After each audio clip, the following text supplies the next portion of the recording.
harganya paling minimal sekitar 50 dinar. 50 dinar sama dengan 200 gram emas. 200 gram emas tinggal dikali 2 juta sama dengan sekitar 400 juta. Ya, 400 juta dikali 100 sama dengan 40 miliar. Ya. Intinya dia pada masa jahiliyah bersedekah. Itu masih pembebasan budak. Dia punya harta 40 miliar hanya berkaitan dengan sedekah budak. Belum berkaitan dengan sedekah. Belum berkaitan dengan silaturahim, pemberian darinya kepada kerabatnya, kepada keluarganya. Dia kemudian bertanya kepada Rasulullah, "Wahai Rasulullah, apakah amalan-amalan baikku ini di masa jahiliyah, walaupun saat itu saya masih kafir, apakah ini tetap ditulis pahalanya oleh Allah untukku?" Dia khawatir amalan-amalan itu Allah tidak nilai sebagai pahala karena dia mengamalkannya pada saat dia masih kufur, masih dia menjadi tukang maksiat. "Wahai Rasulullah, apakah amalan-amalan baik ini, apakah ada pahalanya? Apakah Allah tetap menulis pahalanya meskipun saya melakukannya di masa jahiliyah?" Maka Rasulullah SAW bersabda, "Aslamta ala ma salafa min khair." Wahai Hakim, engkau telah masuk Islam dengan turut serta membawa pahala-pahala kebaikan yang engkau telah lakukan di masa jahiliyah. Tentu hadis ini merupakan hadis yang sangat mulia, bahwa apa yang kita lakukan di masa lalu, saat di masa jahiliyah, saat kita belum konsisten istiqamah di jalan Allah, kebaikan-kebaikan yang kita lakukan pada masa itu, selama itu ikhlas kita lakukan kepada Allah, maka Allah tetap akan tuliskannya sebagai amal soleh bagi kita semua. Sebagaimana sabda Rasulullah kepada Hakim ibn Hizam, "Aslamta ala ma salafa min khair." Engkau telah masuk Islam dengan turut serta membawa pahala kebaikan yang engkau telah lakukan pada masa lalu, pada masa jahiliyah. Inilah Hakim ibn Hizam radhiyallahu taala. Hadis ini diriwayatkan oleh Al-Bukhari dan Muslim. Dan Muslim. Hakim ibn Hizam adalah salah seorang sahabat yang menjadi sahabat Rasulullah SAW sejak kecil. Hakim ibn Hizam adalah seorang sahabat yang berteman dengan Rasulullah, akrab dengan Rasulullah sejak masih kecil. Walaupun beliau lebih tua dari Rasulullah 13 tahun, tapi beliau ini selalu bersama dengan Rasulullah.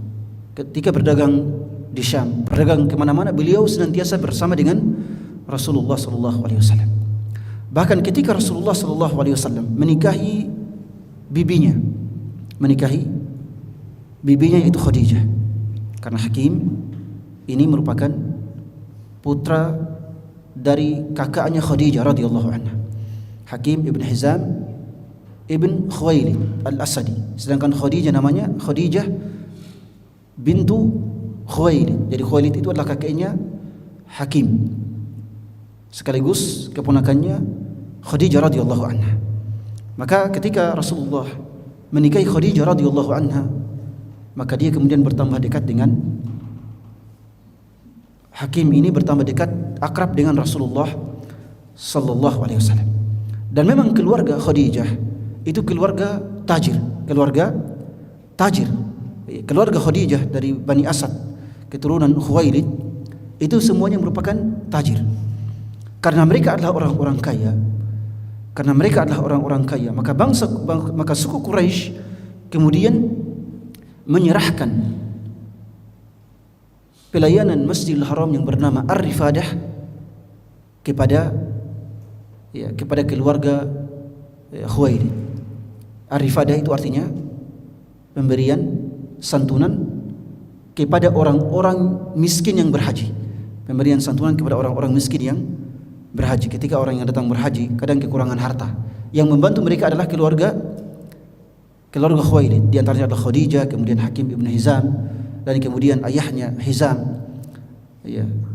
Mereka memiliki tugas Ar-Rifadah. Sedangkan keluarga Rasulullah SAW dari Bani Hashim tugas mereka adalah as-siqaya. As-siqaya itu artinya apa? As-siqaya artinya menyembagi-bagikan air minum, yaitu Zam-Zam kepada jemaah haji. Jadi pada masa dahulu tidak sembarang orang mengambil Zam-Zam dari sumurnya. Itu harus dari keturunan Bani Hashim. Sedangkan yang memberikan santunan kepada orang-orang miskin yang berhaji itu dari Bani Asad. Iya, dari Bani Asad, termasuk Khuwailid yang kemudian turun ke anak-anaknya Hizam dan kemudian ke cucunya Hakim, termasuk keluarga Khadijah radhiyallahu taala anha. Termasuk kemudian yang melayani Ka'bah, yang membersihkan Ka'bah, yang merawat Ka'bah itu dari Bani Abdiddar. Itu mereka yang kemudian memegang kunci Ka'bah. Ya, jadi ada tugas masing-masing pada zaman dahulu. Karena lantaran kayanya ini keluarga Khuwailid, putranya yang bernama Hizam, termasuk juga putrinya Khadijah, maka mereka kemudian diserahkan tugas pemberian santunan kepada orang-orang yang berhaji tapi tidak mampu, orang-orang yang berhaji tapi kekurangan makanan. Inilah keluarga dari Hakim ibn Hizam. Makanya Hakim ibn Hizam bertanya, sedekah saya kepada jamaah haji, kepada orang-orang yang tidak mampu ketika masa jahiliyah, apakah itu terhitung sebagai pahala ya Rasulullah? Rasulullah mengatakan itu tetap akan ditulis oleh Allah Subhanahu wa taala sebagai amalan kebaikan. Karena mereka adalah orang tertinggi dari Quraisy. Orang tertinggi dari Quraisy itu yang pertama Bani Hashim, termasuk Rasulullah. Lalu kemudian Bani Asad, termasuk Hakim ibn Hizam dan Khadijah. Lalu kemudian Bani Abdiddar yang memegang kunci Ka'bah. Mereka inilah pada masa jahiliyah yang bisa masuk ke dalam Ka'bah, sedangkan yang lain tidak bisa masuk ke dalam Ka'bah. Kenapa? Karena 3 keluarga inilah yang melayani jemaah haji, sehingga mereka dikhususkan untuk bisa masuk ke dalam Ka'bah. Tentunya termasuk para pemuka Quraisy dari berbagai kabilah. Itu mereka dibolehkan untuk masuk ke dalam Ka'bah. Suatu ketika Hakim ibn Hizam pada masa jahiliyah masih dalam kandungan ibunya beserta ayahnya masuk ke dalam Ka'bah. Masuk ke dalam Ka'bah ya, untuk tentunya beribadah. Ya, namanya masa jahiliyah tapi masih bisa beribadah. Ya, mereka masih memiliki kesadaran untuk mengikuti sebagian dari agama Nabi Ibrahim alaihissalam. Ketika masuk ke Ka'bah, tiba-tiba dengan cepat ibunya sakit perut dan kemudian melahirkan Hakim dalam Ka'bah. Jadi dia adalah satu-satunya sahabat yang dilahirkan di dalam Ka'bah. Satu-satunya sahabat yang dilahirkan dalam Ka'bah. Ya. Tentunya orang yang lahir dalam Ka'bah itu tidak memiliki keistimewaan apapun. Orang yang lahir dalam Ka'bah tidak memiliki keistimewaan apapun. Mau lahir dalam Masjidil Haram, mau lahir di Madinah, mau lahir di Mekah, tidak memiliki keistimewaan apapun. Kenapa? Karena tempat tidak bisa memberikan keutamaan pada kita. Tempat tidak bisa mensucikan diri kita. Ya, ada banyak orang yang lahir di Madinah, lahir di Mekah, tapi suka bermaksiat kepada Allah Subhanahu wa taala. Artinya tempat lahir kita itu bukan pertanda bahwa bukan sebagai dalil bahwa bukti bahwa kita ini orang yang baik dan bahwa kita ini akan menjadi orang yang saleh. Tidak mesti, tidak mesti. Hanya saja kadang-kala kita bisa berharap. Dan inilah yang diharapkan dari Hakim ibn Hizam. Inilah yang diharapkan dari Hakim ibn Hizam. Dia lahir dalam Ka'bah. Lalu kemudian suatu saat nanti dia menjadi salah seorang sahabat yang paling mulia. Pada masa awal dakwah Rasulullah SAW, Hakim ibn Hizam walaupun sangat akrab dengan Rasulullah, bahkan juga dikisahkan bahwa Hakim ibn Hizam merupakan seorang pemuda Quraisy yang paling cerdas. Seorang pemuda Quraisy yang paling cerdas. Tapi ketika Rasulullah mulai berdakwah, Hakim ibn Hizam tidak memenuhi ajakan Rasulullah untuk masuk Islam. Walaupun dia adalah orang yang paling akrab dengan Rasulullah, dan dikisahkan bahwa dia adalah pemuka Quraisy yang paling cerdas. Ini menunjukkan bahwa dengan sekadar kecerdasan tidak bisa mengundang hidayah dari Allah Subhanahu wa taala. Betapa banyak orang cerdas, para ahli filsafat itu orang-orang cerdas. Isaac Newton itu orang paling cerdas, tapi kecerdasannya tidak bisa mengantarkannya kepada hidayah Islam. Bahkan banyak sekali orang cerdas dari luar kaum muslimin, baik dari para pakar fisika, kimia, para pakar hukum misalnya, bahkan para novelis, para penulis novel itu orang yang paling cerdas. Menurut saya penulis novel itu adalah orang-orang yang cerdas. Menulis novel dengan puluhan ribu karakter, tapi gaya bahasanya, subhanallah, gaya bahasanya tidak membosankan orang. Tapi kecerdasan yang seperti itu tidak akan berguna kalau tidak ada yang namanya hidayah dari Allah Subhanahu wa taala. Oleh karena itu para jemaah sekalian, walaupun kita ini yang tidak diberikan kecerdasan yang tinggi oleh Allah, tapi kita mendapatkan hidayah dari Allah, maka ini yang harus kita syukuri. Alhamdulillahilladzi hadana lihada wa ma kunna linahtadiya laula an hadana Allah. Ini ucapan ahli surga ketika mereka masuk surga, dan kita sebelum masuk surga hendaknya banyak-banyak mengucapkan ini. Segala puji bagi Allah yang telah memberikan kami hidayah kepada Islam. Kalau seandainya Allah tidak memberikan kami hidayah, maka kami tidak akan pernah bisa menikmati iman dan Islam, bahkan tidak akan masuk surga. Jadi kecerdasan itu tidak akan berguna kalau tidak diterangi oleh hidayah keislaman dan keimanan. Hakim Ibn Hizam sangatlah cerdas, tapi sayang sekali pada awal keislaman dia tidak memenuhi panggilan iman dan Islam dari Rasulullah sallallahu alaihi wasallam. Bahkan dia adalah orang yang paling akrab dengan Rasulullah, keponakan Khadijah radhiyallahu anha, tapi dia bahkan tidak memenuhi panggilan dari Rasulullah sallallahu alaihi wasallam. Bahkan dalam perang Badar, beliau ini termasuk orang yang ikut serta dalam pasukan kaum musyrikin untuk memerangi Rasulullah dengan para sahabatnya dalam perang Badar. Tapi dalam perang Badar ini Allah berikan dia petunjuk untuk melarikan diri. Dalam perang Badar, sebagaimana kisah perang Badar yang sudah dipelajari dalam buku sirah, 1000 lebih berhadapan dengan 300 sahabat. Tapi para sahabat kemudian bisa memenangkan pertempuran. Hakim Ibn Hizam ketika melihat Quraisy sudah kalah, dia melarikan diri.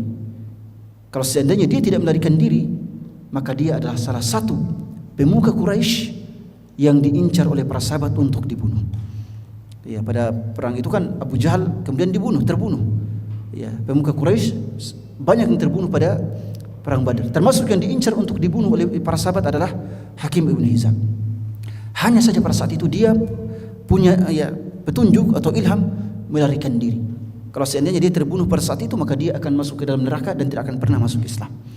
Dia kemudian melarikan diri. Makanya suatu saat nanti ketika beliau sudah masuk Islam, beliau selalu memperbanyak ucapan alhamdulillahilladzi najjani yauma badr. Segala puji bagi Allah yang telah menyelamatkanku pada perang Badar, sehingga saya tidak meninggal, saya tidak tewas dalam perang Badar dan bisa masuk ke dalam Islam. Inilah Hakim Ibn Hizam. Ketika masih kafir, walaupun dia memusuhi Islam, tapi dia tetap mencintai Rasulullah sallallahu alaihi wasallam. Suatu ketika Rasulullah ada di Madinah, beliau tinggal di Mekah. Suatu ketika beliau melihat di pasar pakaian kebesaran seorang raja yang bernama Saif di Yazan. Saif di Yazan adalah raja Yaman. Dia memiliki pakaian kebesaran sebagai seorang raja.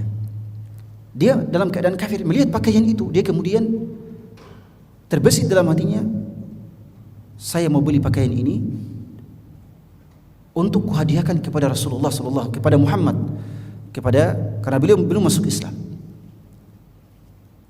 Beliau kemudian membeli pakaian itu dengan harga 50 dinar.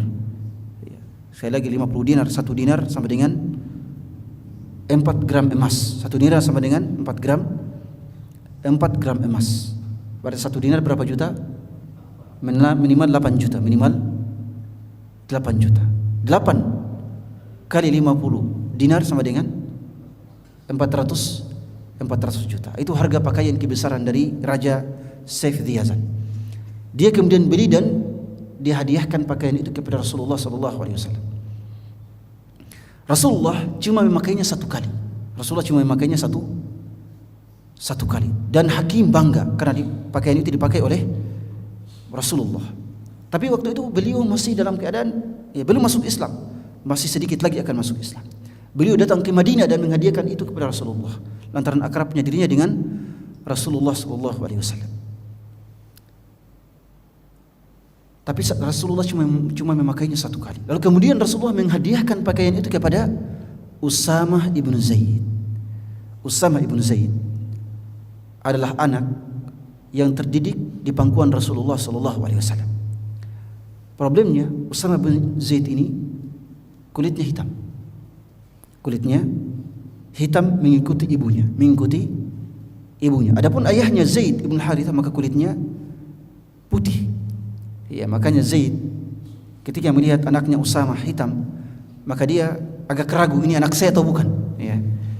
Tapi kemudian setelah itu datang ada yang namanya ada beberapa keahlian bangsa Arab. Sebagian bangsa Arab punya keahlian kalau sekedar melihat ayah dengan anak langsung bisa mengetahui bahwa keduanya memiliki ikatan darah. Ya, memiliki ikatan darah. Ya. Ketika ada bangsa Arab atas orang Badu yang melihat keduanya langsung mengatakan bahwa wa innahuma lamin ba'd. Artinya kedua orang ini ayah dengan anak, maka Rasulullah kemudian senang. Ya, karena ternyata memang ini ya, anak biologisnya, ya, anak yang sah. Ketika pakaian itu dipakai oleh Usamah ibn Zaid yang hitam, yang ayahnya merupakan mantan budak, Hakim kemudian mengatakan, ya, wahai Usamah, anda ini tidak pantas untuk memakai pakaian yang seperti ini. Dia bilang, ahullatu Saif Diyazan yalbasuhu Usamah. Ini pakaian kebesaran seorang raja Saif bin Yazan yang bernilai 50 dinar, 400 juta, dipakai oleh Usamah bin Zaid.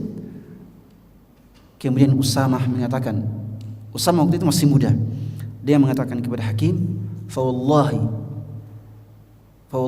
ana khairun min Sayfi Diyazan wa abi khairun min abi Sayfi Diyazan. Dia mengatakan, saya demi Allah lebih mulia dibandingkan daripada Saif bin Yazan. Walaupun Saif bin Yazan adalah seorang raja, seorang yang memiliki kekayaan yang sangat banyak, pakaiannya saja dijual dengan 50 dinar 400 juta. Tapi karena dia kafir, maka saya lebih baik daripada Saif bin Yazan. Ayah saya Zaid yang merupakan mantan budak itu lebih bagus, lebih mulia dibandingkan daripada ayahnya Saif yang merupakan juga seorang raja. Jadi tidak ada gunanya kekayaan, jabatan, kerajaan, kecerdasan kalau tidak dihiasi dengan keimanan dan keislaman. Hakim ibn Hizam sebagaimana diriwayatkan dalam Sahih Al-Bukhari, datang meminta harta kepada Rasulullah SAW. Datang meminta harta kepada Rasulullah SAW. Kenapa beliau meminta harta? Tadi kita sudah katakan bahwa beliau ini tajir. Tapi kenapa beliau datang meminta harta kepada Rasulullah? Harta di sini adalah harta Baitul Mal, harta Baitul Al-Mal. Ya, Baitul Mal itu adalah semacam apa namanya? Tempat penampungan harta yang digunakan untuk kepentingan umat. Dia selalu datang untuk meminta harta. Kenapa dia datang meminta harta kepada Rasulullah padahal dia adalah orang yang kaya, tajir? Jawabannya adalah kadangkala orang kaya pada masa dahulu, ya, seperti seorang hakim, itu kadangkala kalau tiba suatu masa, kadang menghabiskan seluruh hartanya untuk diinfakkan, untuk disedekahkan. Atau kadangkala ya, dia memiliki harta tapi harta yang sedikit. Kalau dia infakkan, maka hartanya akan habis. Padahal dialah yang bertanggung jawab pada ar-rifadah, memberi makan jemaah haji. Makanya dia sering datang meminta harta kepada Rasulullah SAW. Dia datang meminta harta kepada Rasulullah sampai 3 kali. Rasulullah kemudian setiap datang dia meminta harta, Rasulullah memberinya sampai 3 kali. Ya, Rasulullah itu kalau ada orang yang datang meminta, beliau kasih. Kalau harta Baitul Mal menipis, maka dia akan kasih dari hartanya sendiri. Maka ya, para ulama kemudian berbeda pendapat, ya, atau para pengkaji sirah nabawi, apakah Rasulullah itu orang kaya atau orang miskin? Apakah Rasulullah adalah orang kaya atau orang miskin? Ya, kedua-duanya jawabannya benar. Ya, kenapa? Karena Rasulullah itu punya banyak harta, punya banyak harta. Hanya saja hartanya tidak pernah tertabung pada dirinya. Hartanya tidak pernah tertabung pada dirinya. Tapi kalau harta selalu ada, tapi ketika harta itu datang, semuanya langsung dibagi-bagikan kepada orang lain. Ya, itulah Rasulullah sallallahu alaihi wasallam. Apakah kita semua boleh seperti itu? Apakah kita semua boleh seperti itu, menjadi seperti Rasulullah atau seperti Abu Bakar yang datang kepada Rasul dan mengatakan, "Ya Rasulullah, hadza kullu mali." Ya Rasulullah, ini semua hartaku saya infakkan. Rasulullah kemudian mengatakan, "Ma abqaita li ahlik." Harta apa yang Anda tinggalkan untuk keluargamu, wahai Abu Bakar? Abu Bakar mengatakan, ya, taraktu lahum Allah wa rasulah. Ya, tidak ada yang saya tinggalkan untuk keluargaku kecuali apa? Kecuali Allah, kecintaan Allah kepada Allah dan Rasul. Umar datang dengan setengah hartanya. Ya, apakah kita bisa mampu seperti itu? Ya, apakah boleh sebelum mampu? Apakah boleh kita melakukan seperti itu? Para ulama kemudian mengatakan boleh, tapi dengan syarat. Syarat pertama, tawakal Anda seperti tawakalnya Abu Bakar radhiyallahu an. Tawakalnya Anda seperti tawakalnya Abu Bakar radhiyallahu an, menginfakkan seluruh harta dan yakin bahwa malam ini atau besok itu pasti akan ada balasannya dari Allah Subhanahu. Dan yakinlah ya, walaupun tidak menginfakkan seluruh harta, tapi infak itu walaupun sedikit, insyaallah Anda akan melihat balasannya, walaupun mungkin tidak secepatnya, tapi balasannya insyaallah akan Anda dapatkan. Walaupun balasannya bukan dalam bentuk materi, tidak seperti itu. Mungkin balasannya dalam bentuk yang lain. Para ulama mengatakan boleh menginfakkan seluruh harta, tapi dengan syarat tawakal. Yang pertama, tawakal Anda seperti tawakalnya Abu Bakar radhiyallahu an. Yang kedua, dengan keyakinan bahwa harta Anda itu akan kembali dalam waktu dekat. Harta itu akan kembali dalam waktu dekat. Dan inilah yang kemudian dirasakan oleh Abu Bakar As-Siddiq radhiyallahu an. Sebagai seorang tajir, meninfakkan seluruh harta dan kemudian berharap besok sudah ada pemasukan, itu merupakan hal biasa. Dirasa, tidak mesti dirasa dengan lidah, ya, dengan hati juga, manis dirasa dan hijau dalam pandangan. Ini merupakan perumpamaan dari Rasulullah yang sangat pas dengan harta. Harta itu apa? Manis dan hijau dipandang. Kenapa hijau? Karena warna yang paling indah untuk dipandang adalah warna hijau. Warna yang paling indah untuk dipandang adalah warna hijau. Makanya Allah Subhanahu wa taala menjadikan warna surga dengan warna hijau.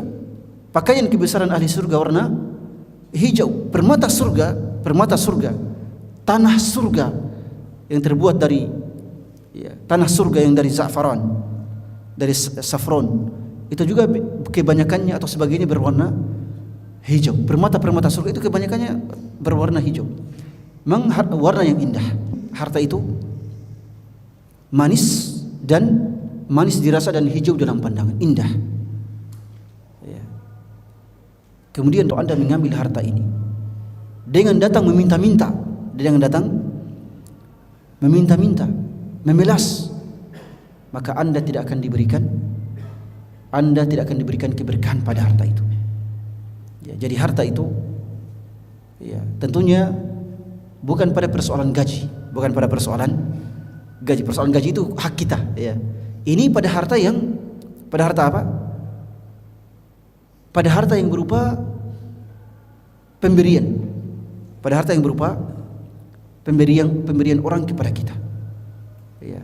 Kita tidak boleh kemudian mengharap-harapkan itu. Tapi kalau datang tanpa kita mengharapkannya, maka terima. Insyaallah akan diberikan keberkahan pada harta itu. Sebagaimana dalam hadis Rasulullah pernah memberi Umar ibn Khattab radhiyallahu an harta. Umar radhiyallahu an kemudian mengatakan, "A'ala afqara minni ya Rasulullah." Dalam Sahih Al-Bukhari, "Ya Rasulullah, berikan harta ini kepada orang yang lebih fakir dariku." Rasulullah kemudian mengatakan kepada Umar, "Ya Umar, khudhu, ambil ini harta. Ambil ini harta. Ya. Ambil ini harta, karena harta yang Anda dapatkan tanpa sangat diharapkan, tapi ini bukan berkaitan dengan gaji, pemberian dari orang. Tanpa Anda mengharapkan, itu merupakan harta yang berkah, harta yang berkah. Kalau Anda tidak butuhkan, wahai Umar, sedekahkan kepada orang lain. Tapi jangan mengatakan, ya, berikan kepada yang lebih fakir dari saya. Ambil saja lalu kemudian berikan kepada orang lain, karena itu membuat pahala Anda lebih besar." Kemudian Rasulullah berkata kepada Hakim Ibn Hizam, "Wal yadul ulya khairun min al yadil sufla." Kata Rasulullah, tangan di atas lebih baik daripada tangan di bawah. Ketika mendengar nasihat dari Rasulullah ini, Hakim Ibn Hizam kemudian mengatakan, "Walladhi nafsi biyadihi, la arza'u ba'da hadzal yawmi abadan, la arza'u ba'da hadzal yawmi ahadan." Hakim kemudian bersumpah kepada Rasulullah, bersumpah di hadapan Rasulullah, "Demi Allah, mulai saat ini saya tidak akan pernah meminta kepada seorang pun." Maka Hakim Ibn Hizam sampai meninggal pun beliau tidak pernah menerima pemberian orang lain. Ketika pada masa Abu Bakar, Hakim ini seorang tokoh itu biasanya diberikan haknya dari Baitul Mal. Abu Bakar mengirimkannya harta dari Baitul Mal, Hakim kemudian menolaknya. Pada masa Umar, Hakim menolaknya. Pada Utsman, pada Ali, pada masa Muawiyah, Hakim menolak semua pemberian daripada khalifah, padahal itu merupakan haknya. Tapi karena dia bersumpah, saya tidak akan meminta-minta lagi kepada orang lain, maka dia tidak menerima pemberian dari siapapun. Tapi dengan sebab itu, hartanya diberkahi oleh Allah Subhanahu wa taala sehingga menjadi salah satu orang yang paling kaya di kalangan para sahabat. Hakim Ibn Hizam dikisahkan bahwa dia hidup di masa jahiliyah 60 tahun. Hidup di masa jahiliyah 60 tahun. Dan hidup di masa Islam 60 tahun. Ya, jadi 60 tahunnya di masa jahiliyah, 60 tahunnya di masa Islam. Itulah Hakim Ibn Hizam. Pada masa jahiliyah dia memerdekakan 100 orang budak, dan pada masa Islam dia juga memerdekakan 100 orang budak.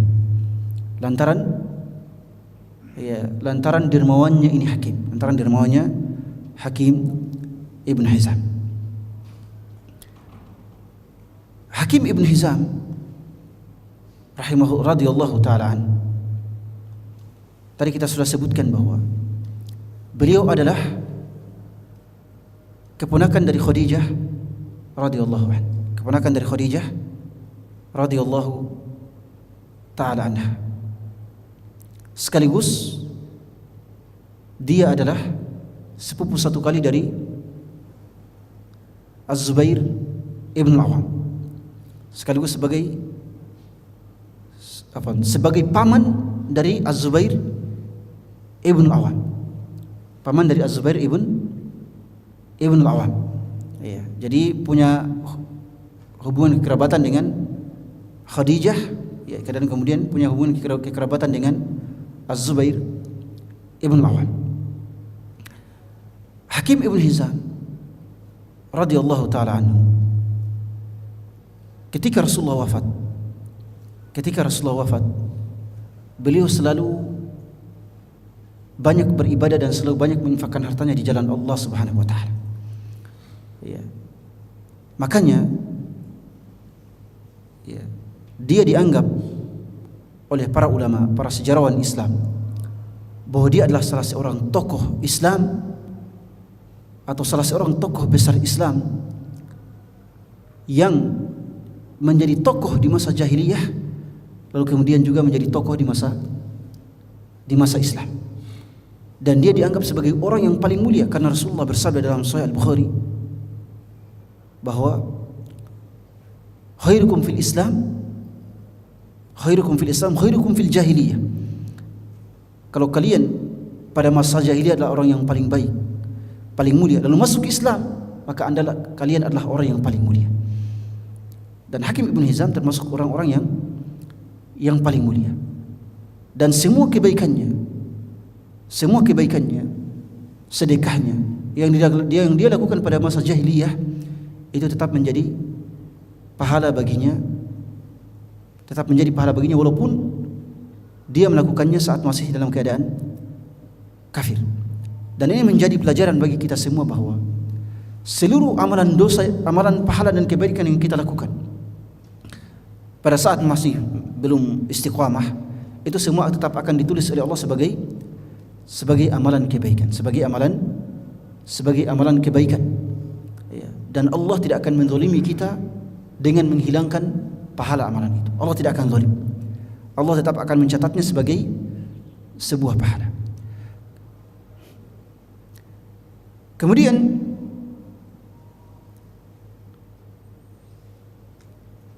di antara keutamaan dari Hakim Ibn Hizam adalah ketika Rasulullah menguasai kota Mekah, penaklukan kota Mekah pada tahun ke-7 Hijriah, Rasulullah SAW kemudian mendatangi Hakim Ibn Hizam, dan saat itulah Hakim Ibn Hizam masuk ke dalam Islam pada tahun ke-7 Hijriah. Lalu kemudian Hakim Ibn Hizam mengikuti Rasulullah SAW dalam perang Hunain dan perang Taif, perang Hunain dan perang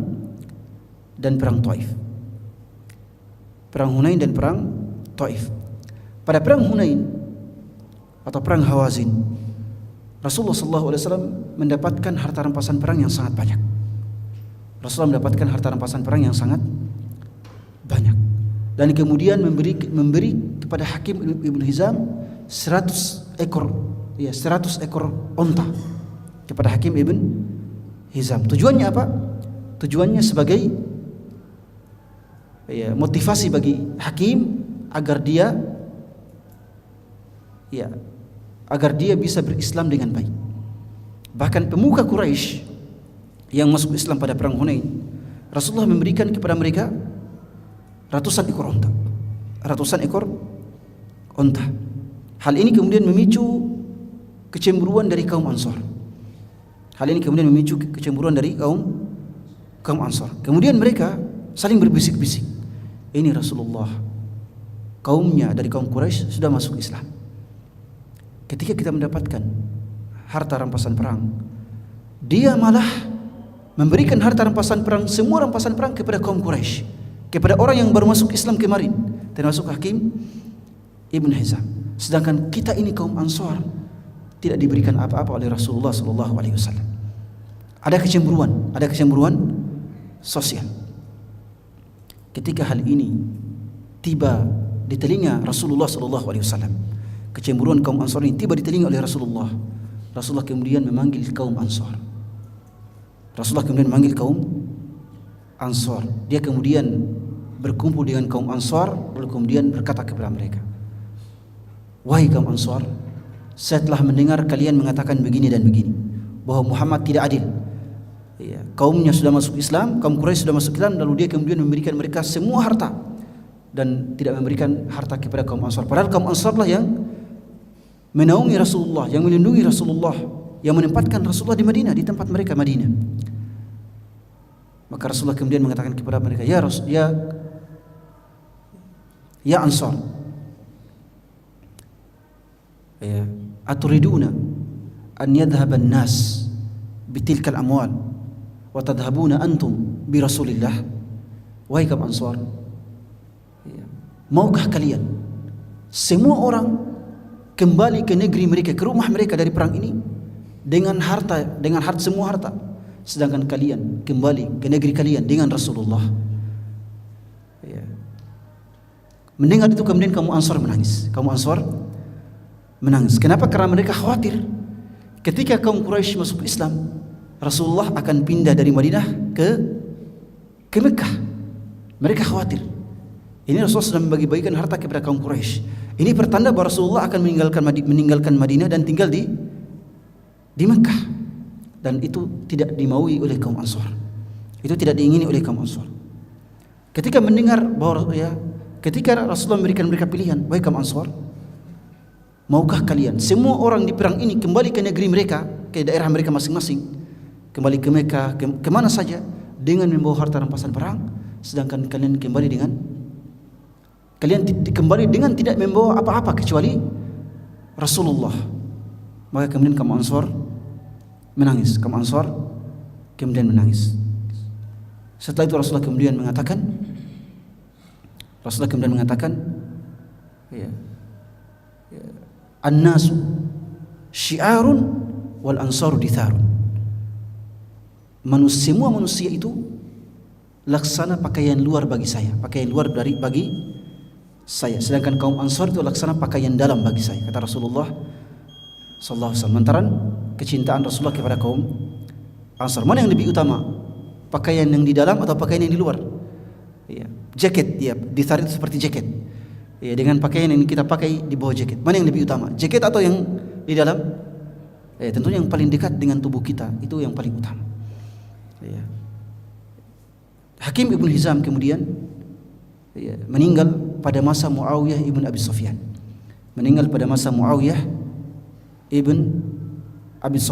Dalam keadaan muslim, dalam keadaan sebagai salah seorang sahabat yang paling mulia. Inilah kisah salah seorang sahabat yang dikisahkan oleh para sejarawan, satu-satunya sahabat yang dilahirkan di dalam Ka'bah. Kaum Syiah kemudian juga mengklaim bahwa Ali ibn Abi Thalib juga dilahirkan di dalam Ka'bah. Ya, ikut-ikutan mengklaim bahwa Ali ibn Abi Thalib juga dilahirkan dalam Ka'bah, tapi ini tidak benar. Ini tidak benar. Jadi yang paling benar adalah bahwa Hakim ibn Hizam adalah satu-satunya sahabat yang dilahirkan di dalam Ka'bah. Tentunya kita katakan bahwa lahir di dalam Ka'bah bukan sebuah keistimewaan, hanya saja, ya, atau lahir di tempat yang mulia bukan sebuah keistimewaan, hanya saja kadang kita ini berharap agar lahir di tempat mulia itu bisa menjadikan diri kita sebagai orang yang mulia. Ya, karena sebuah tempat itu tidak mensucikan apapun. Sebuah tempat tidak mensucikan apapun, tidak bermanfaat, tidak memiliki keberkahan apapun, kecuali Mekah dan Madinah. Kecuali Mekah dan Madinah punya keberkahan, kalau berdoa di situ mustajab, ya, punya keberkahan. Ya. Tapi ada juga keberkahan yang disebutkan oleh Rasulullah dalam beberapa hadis, bahwa tanah kita itu bisa berkah. Tanah kita bisa berkah kalau dijadikan sebagai media ruqyah. Kalau dijadikan sebagai media ruqyah, sebagaimana dalam hadis Aisyah radhiyallahu anha dalam Sahih Al-Bukhari. Sebagaimana dalam hadis Aisyah dalam Sahih Al-Bukhari, bahwa Rasulullah kalau beliau menjenguk orang yang sakit, beliau akan menempelkan telunjuknya pada tanah. Beliau akan menempelkan telunjuknya pada tanah, lalu dibasahi dengan air ludah sedikit, lalu kemudian ditempelkan pada orang yang sakit dengan membaca Bismillah, turbatu ardina biriqi ba'dina yushfa saqimuna biizni rabbina. Lalu kemudian dia ditempelkan pada orang yang sakit, atau pada luka, atau pada tempat yang sakit, pada tempat yang pegal-pegal. Itu merupakan petunjuk Rasulullah sallallahu alaihi wasallam. Ini menunjukkan bahwa tanah bisa berkah dengan cara yang seperti itu, dengan cara yang kita menempelkan telunjuk pada tanah, lalu kemudian dibasahi dengan air liur sedikit, lalu kemudian ditempelkan pada yang sakit dengan membaca Bismillahi turbatu ardina biriqi ba'dina yushfa saqimuna biizni rabbina. Bismillah, dengan nama Allah, dengan menggunakan tanah ini dicampur dengan air liur yang sedikit akan menjadi sebab kesembuhan dengan izin Allah Subhanahu wa taala. Kemudian para ulama berbeda pandangan. Apakah ini khusus untuk tanah Madinah atau juga bisa tanah-tanah yang lain? Ya, dari pemaparan dari banyak ulama, ya, yang paling benar adalah ini bisa. Ini bahwa tanah-tanah yang lain itu juga sudah masuk dalam hadis ini. Bukan hanya tanah Madinah, walaupun tanah Madinah merupakan tanah yang paling mulia. Ya, tapi tanah yang lain, tanah kita, tanah Makassar misalnya, tempat tinggal kita, itu bisa digunakan media sebagai media ruqyah. Bisa digunakan sebagai media ruqyah sebagaimana yang dilakukan oleh Rasulullah sallallahu alaihi wasallam. Walaupun tanah Madinah merupakan tanah yang lebih utama. Ya, tanah Madinah merupakan tanah yang lebih utama dan sudah banyak bukti ya, sudah banyak bukti ya, bahwa tanah Madinah bisa memberikan kesembuhan ya kalau dijadikan sebagai media ruqyah, termasuk tanah kita sebagaimana dalam Sahih Al-Bukhari dari hadis Aisyah radhiyallahu taala anha. Barakallahu fikum wa jazakumullahu khairan. Ya, ada pertanyaan atau ya. Biasanya ada pertanyaan atau tidak ada? Bisa pertanyaan dulu. Yes.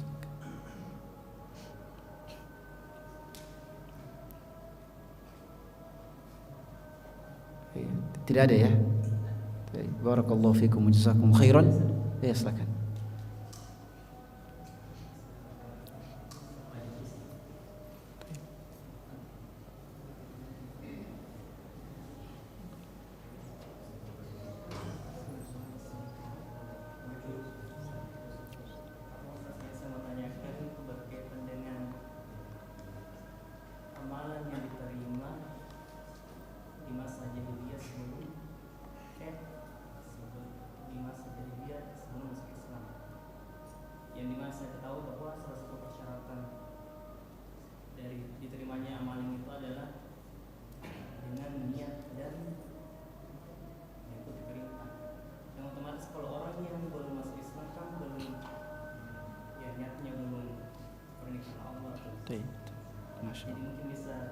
Barakallahu fikum.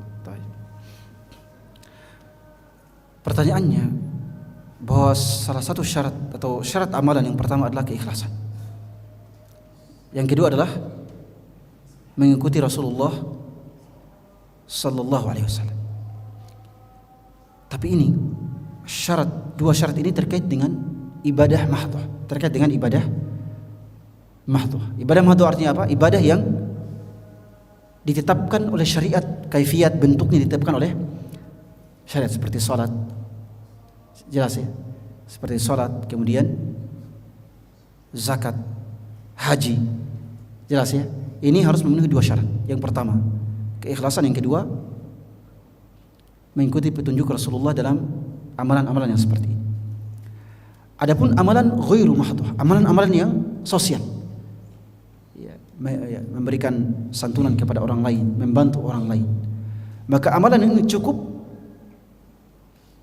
dengan niat ikhlas, cukup dengan niat ikhlas. Ya, cukup dengan niat ikhlas. Karena ya tidak mesti kita mengikuti Rasulullah dalam persoalan ini, ya, dalam persoalan ya maksudnya ya menyumbang harus dengan cara Rasulullah, dengan ya cara sepertinya tidak ada. Cukup kita ikhlas. Baik, pertanyaannya, pada masa jahiliyah apakah mereka ikhlas? Pada masa jahiliyah mereka bisa ikhlas. Kenapa? Karena pada masa jahiliyah mereka juga mengenal Allah Subhanahu wa taala. Jadi orang-orang jahiliyah itu mengenal Allah. Mereka mengenal Allah, makanya mereka memberikan sedekah karena supaya Allah meridhai mereka. Ya. Mereka tersesat karena pada apa? Pada ibadah yang mahdoh. Ya, pada penyembahan kepada berhala, ya. Mereka tersesat di situ. Adapun pada persoalan sedekah, ya, maka amalan mereka tetap diterima karena syaratnya cuma mengharapkan keikhlasan dan pahala dari Allah. Dan itu pada masa jahiliyah banyak sekali orang yang memberikan bantuan karena mengharapkan pahala dari. Jadi mereka sudah mengenali yang namanya Allah. Hanya saja ibadah mahdoh mereka yang salah-salah. Yaitu pada masa jahiliyah. Apakah non muslim juga bisa demikian? Bisa. Kalau seandainya ada orang Kristen, mereka juga meyakini Allah, mereka juga meyakini Allah. Kalau dia pada masa itu dia bersedekah karena mengharapkan pahala dari Allah, ikhlas. Lalu kemudian masuk Islam, itu amalannya itu tetap dituliskan sebagai pahala.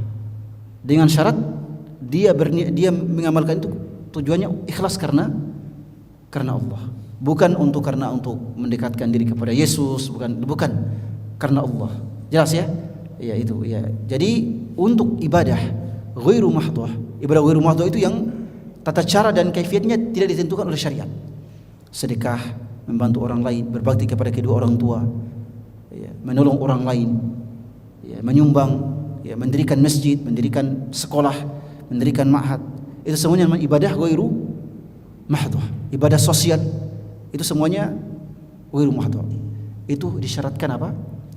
Keikhlasan. Disyaratkan keikhlasan. Adapun ibadah mahdhah yang kaifiatnya ditentukan oleh syariat, haji, umrah, salat, zikir, apalagi ya, baca Quran, ya, maka itu harus memenuhi dua syarat. Yang pertama keikhlasan, yang kedua mutaba'atun Nabi sallallahu alaihi wasallam atau mengikuti sunnah dan petunjuk dari Rasulullah sallallahu alaihi wasallam dalam amalan yang seperti itu. Itu masih kafir. Itu masih orang kafir. Orang yang masuk ke Islam tapi masih tukang maksiat, lalu kemudian bertobat, kalau amalan sebelumnya itu dia ikhlas karena Allah, maka tetap akan lebih pantas untuk ditulis oleh Allah, lebih pantas untuk ditulis dan ditetapkan oleh Allah. Ya, kalau orang yang sudah Islam ya tapi ya belum istiqamah, itu lebih pantas untuk ditulis oleh Allah sebagai sebuah pahala kalau dia melakukannya dengan ikhlas, walaupun pada masa dia masih belum hijrah, belum istiqamah di jalan Allah Subhanahu wa taala. Ya, saya kira jelas, saya kira bisa dipahami insyaallah. Barakallahu fiikum. Iya, ada lagi yang lain atau ya. Baik. Sudah ya, insyaallah. Barakallahu fiikum wa jazakum khairan. Ya, demikianlah kajian singkat kita pada kesempatan yang berbahagia ini. Semoga Allah Subhanahu wa taala memberikan kita semua keistiqomahan, konsistensi dalam beragama, belajar, menuntut ilmu dan beribadah kepada Allah Subhanahu wa taala. Allahumma inna nas'aluka al-huda wat-tuqa wal-'afafa wal-ghina. Allahumma la tuzigh qulubana ba'da idh hadaytana wa hab lana min ladunka rahmah innaka antal wahhab. Allahumma ighfir lana wa liwalidina warhamhum kama rabbawna shighara. Allahumma hab lana min azwajina wa dhurriyyatina qurrata a'yun waj'alna lil muttaqina imama. ربنا اصرف عنا عذاب جهنم إن عذابها كان غراما. اللهم إنا نسألك أن تغفر لنا وترحمنا يا أرحم الراحمين. ربنا آتنا في الدنيا حسنة وفي الآخرة حسنة وقنا عذاب النار. سبحان ربك رب العزة عما يصفون والسلام على المرسلين والحمد لله رب العالمين. والسلام عليكم ورحمة الله وبركاته.